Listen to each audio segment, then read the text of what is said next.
Repel. Reject. Create. Good evening, good afternoon, or good morning, wherever you are in the world, and welcome to this next episode of the Repel, Reject, Create video podcast. And my guest this time round is Mr. Mike Montague, who's a public speaker, podcaster, game show host, and a writer, an all-round creative nutcase. And he's here today to dive into his side of the creative pond. So welcome, Mike. Hey, so good to be here. I know I've had you as a guest on my podcast. So if you're missing a little bit of David, he goes on vacation or something, you can check out the Playful Humans podcast, and I'm happy to return the favor. All right. So, Mike, you're obviously a very creative guy. I mean, do you use that word in describing yourself? It's interesting because I didn't when I was younger. I think all the way through high school, I felt like I wasn't creative. I always did playful things and I loved having fun, and I was inspired by very creative people. So people like Steve Martin, the Bare Naked Ladies over here was in college. There's a Dave Barry book over here, the Far Side Calendars, all kinds of stuff like that. Mostly my grandma introduced me to Monty Python and stuff that I just thought was hilarious. So I loved, smart, silly people and creative people, but I always felt like I had a very logical brain, that I was a creative problem solver, maybe, but I didn't see that as creativity until later. I had a really good teacher in college where I was like, I don't consider myself creative. I always just feel like it's putting puzzle pieces together. So I'll kind of combine three things into a new thing, but I can't create from scratch. And my teacher was like, "Oh, you idiot. That is creativity." But that's a pretty good definition of it. That's got to be one of the biggest long-standing myths, hasn't it? That you've got to do it from scratch. I like and that. It bothers me because still to this day, like if there's a blank page or there's no idea or I don't feel like something like that is a really tough challenge, I think, for anybody, even creative people. So when I have any kind of task to be creative, I always make sure I get lots of inputs, I get lots of ideas, or I come up with some sort of kernel of something to start with that I can evolve from, rather than trying to, just face a blank page. Well, I mean, I think I would argue that the people who do start with a blank page aren't, because somewhere along the line, they've done what you just described, I think. Yeah. And I am not much of an artist either. So I feel like sometimes people, and I did certainly younger, ascribe creativity to musicians and artists and people that create whatever we put the quotes around art as. And so for me, I didn't see, the stuff that I was doing as creative, even though for me, I like the word playful because playing sports and stuff, you have to get really creative sometimes, or even board games to win or to challenge yourself or to find new ways of practicing or creating a play. Yeah. And all of that to me is creative, even though it's not necessarily what we traditionally call artistic. So I had to get over that as well. So how did that happen? I mean, this teacher you mentioned was obviously a factor, but what changed? A couple of things, I think, in my evolution. One was another challenge I had younger was I was just not really a really good reader either. And I had spelling challenges. And so I always got bad grades in English for creative writing and stuff because I had poor grammar. And I didn't have a teacher again until college. It was this, same teacher that said, you hear the music in words. And he was like, not worried because spell check had come out then and stuff. So this is, early 2000s. And all of those, once of those other things were fixed, I use Grammarly consistently now. People could start seeing the content in the words and the creative writing. And I started building my creative confidence once I realized that it wasn't about the output a little bit there. Wait. Explain that. It's not about the output. What is it about then? Well, I think for me, it's about the message or the feeling that I'm giving somebody. So I still to this day laugh at grammar nerds, and maybe you're one of them. I apologize to anybody listening that I offend, but grammar is essentially whatever the most people think is right. So if we create a word like selfie of taking a picture of ourselves and we call it a selfie, if everybody calls it that and we all spell it with, SELFIE, that's really hard for me as dyslexic to spell on a live broadcast. But if we all spell it that way, that's the way it's spelled. If we all spell it with a PH, that's the way it's spelled. So really, it's just a general consensus. There's no rules, especially in English, that I before E except after C is the worst rule ever. For somebody that's dyslexic, it almost never works. So I just like once I realized, okay, it's not about whether I spell the word right, or it's not about the output of how polished it looks or how professional. I got into graphic design and things later too, that I didn't consider myself artistic, but if I'm designing a website, does it accomplish the purpose? So it's not about the website itself. It's about, did it connect and resonate with anybody? Was there humanity there? And did they do whatever call to action I was trying to get them to do? And that applies across all my stuff now. All right. Now, I'm also curious because with the dyslexia and words and writing, would you consider yourself to be more a visually oriented creative person then? Or is it actually about the language and the words? I think it's more auditory. I think it's about the language and the words than the visual. I do have a visual style. You can see I'm inspired by all the color behind me here. But for me, I think auditory has always been my medium. I loved radio. I wanted to be a DJ when I was a kid, and I did that. I lived my childhood dream. Turns out radio is terrible hours, even worse pay, and I don't get to hear anybody laugh when I tell a joke. So the career didn't work out for me, but I love that medium. And I think even when you're writing, I kind of say the words in my head. I'm giving a speech and I just happen to be typing out that speech in my head when I'm writing books or blogs or other things. And even in human relations, sometimes like I'm fine with a phone call. I think Zoom is better, and being able to see people's smiling faces and their reactions definitely adds a lot to it. But I love podcasting. I have 2 podcasts. I've done, over 700 episodes, and more successful than my radio career for sure. Now, I mean, you've got a lot of outputs. So I'm curious as to whether you have a purpose, a process, or a specific routine or a structure that allows you to continue to just pump out stuff. See, that's a great question. And I was hoping it would come up here today, because one podcast, the How to Succeed podcast, has been going for 7 years. It's over 550 episodes now, over 2.7 million downloads, and it's really doing well. But you can't do 500 episodes if you don't have some sort of plan or structure. Yeah. And so I love one of the great definitions of play that I wrap my head around was it's movement between chaos and order.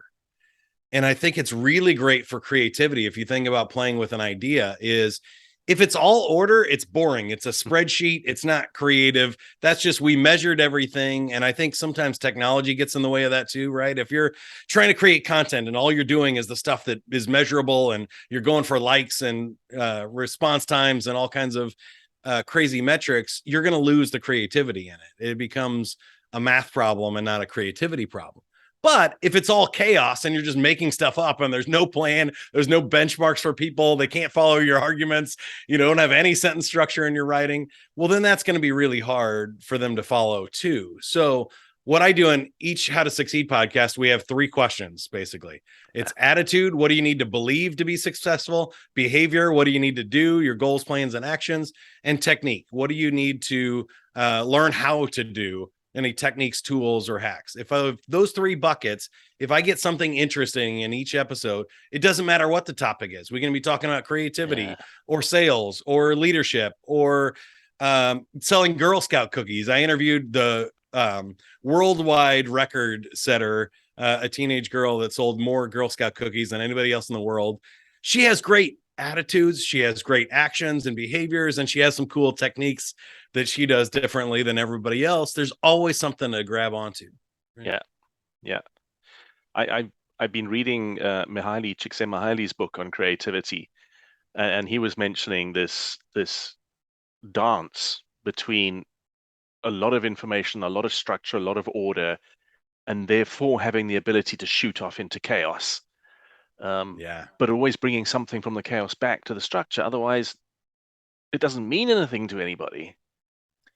The movement is really the word that I focused on in that, because as much as you can switch back and forth, the more interesting it makes people. So if you think about an American football game, they all line up. It's all in order. The time stops clock. The clock is stopped. Everything's done. They're in order, and then boom, they hike the ball, and it's chaos for about 10 seconds. Right. And then they come back and they get all ordered again. And then they do it again. And I think the ratings for the NFL show that, like, that's really interesting to the human mind, is this movement between chaos and order. And if you think about your favorite childhood games, or when you create stuff, if you're trying to do a painting and everything is messy and chaotic and it doesn't ever get any form, you're probably not going to be happy with it. But if you can do something and then make it come in and you go, okay, it's going somewhere, and you get a little order, and then it gets a little chaos again, that's kind of what keeps our brain interested over a long period of time.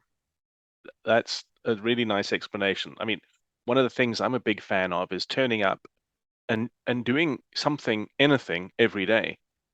Because if you keep on turning up, that's when you start to find the order out of the chaos, and stuff you did in that half hour 3 weeks ago suddenly clicks into something else, and you're like, and then you know where it's going, and then you can become really productive.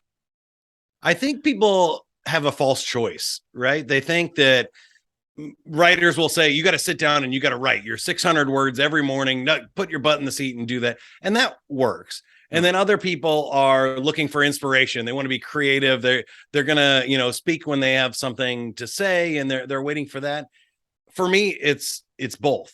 And like you said, if you sit down and write, you will eventually get to something of interest. If you never sit down, the chances of that are pretty low. On my other podcast, Playful Humans, I do a fake sponsor and a joke of the week every time. And I found that to be really hard. I'm over 125 episodes on that one, which means I've had to come up with 125 fake sponsors. And every week I record one.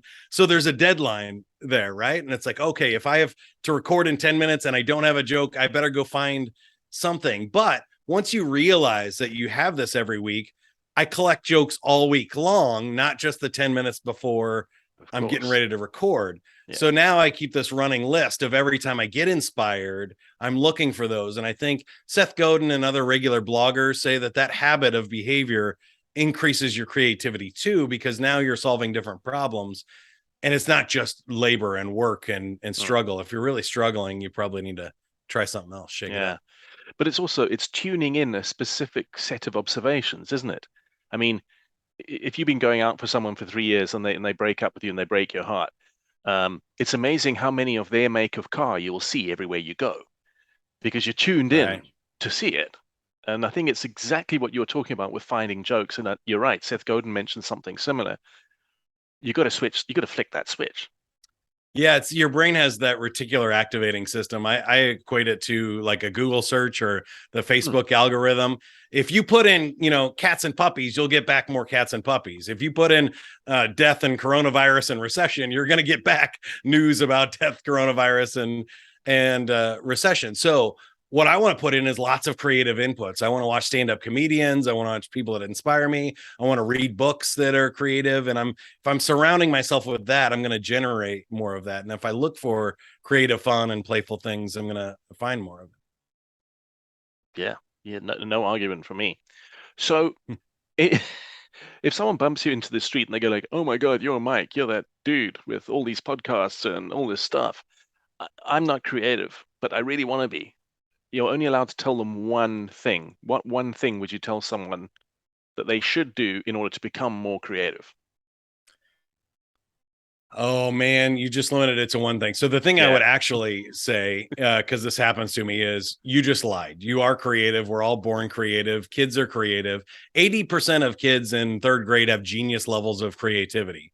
Yeah. The problem is you stopped being creative. You stopped taking risks and other things. So my advice is always to start doing whatever you hoped you would do. If you love painting, start painting, make bad paintings. If you love podcasts, start a podcast. The great thing about having a bad podcast, nobody listens. Nobody ever knows that you made a bad podcast. And same thing with anything. Like if you want to be a writer, and I know you do poetry, if you want to be a poet, write poetry. You don't have to show it to anybody, just start doing it. The only way to get good is to be bad at it first, but we all have that skill. Yeah. And I mean, my poetry, I don't even know if it's any good at all, but I don't care. I'm just putting it up because I write all the time. And what else am I going to do with it? I'm not going to leave it here and get it out into the world. Yeah, same. I share it because I don't mind negative feedback. I would rather inspire one person, and most of the time people ignore it. So you almost never get negative feedback. And for me, I just love the process of creating. So you mentioned all the stuff I do. I host game shows. I host podcasts. I want to play with people and have fun. I write blogs and make videos. And I'm doing all of that stuff just because I like doing it, whether anybody sees it or likes it or it goes viral someday, or even I make money from it. The only money I need to make is enough money to keep doing it again later. That's it. When you were saying about the 2.6 million downloads of your podcast, I was like, wow, can you imagine if that was on iTunes and you earn 99 cents each time? Yeah, there you go. Need to start selling those episodes. Yeah. All right. Last question, Mike. What's it all about then, ultimately? I mean, you're just doing it for kicks because you like the process and what have you. Is that really true? I mean, what's the big picture? I think for me, what I've landed on, and this is post a little midlife crisis renaissance thing, is really about enjoying the ride. I can't say that I made it to the top of the corporate ladder, but I feel like I made it high enough to see that all there is more ladder, and it's not leaning against anything. If you want to keep going, you can keep going, but you're going to be on repeat on like Groundhog Day for most of your life. And then maybe you get to retire and have fun. For me, I want to do what makes me feel like the full version of myself, that inspires me, that gets me excited to do it and enjoy this ride while we're on it. Because none of us are promised tomorrow.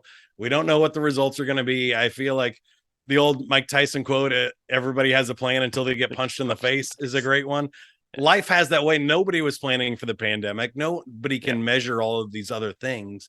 So if we're improving our way through it, we might as well just play and have some fun. Sort of self-actualization. Yeah, I think so. Being the most present, full version of myself, authentically me, the most amount of time that I can. None of us can do all the time, but that's awesome. As much as I can fit in. All right, cool. Mike, thanks so much for answering my questions and for coming along and being here on the show tonight. And to all of you watching, thank you so much for watching. If you enjoyed my chat with Mike here, please, of course, hit that thumbs up like button. And the subscribe button too, so you get the next episode and you can troll back through all the back episodes and see all the other interesting people I've spoken to. And if you really, really loved it, please consider following the link in the show description underneath and signing up for my Patreon page, and where you can actually give me money every month, which I will then use to buy better lights, because I'm still looking a very strange color here, despite my best efforts. So everybody, thanks for listening. Don't forget, hit the like, hit the subscribe, and we'll see you next time. Mike, thanks again. Thank you.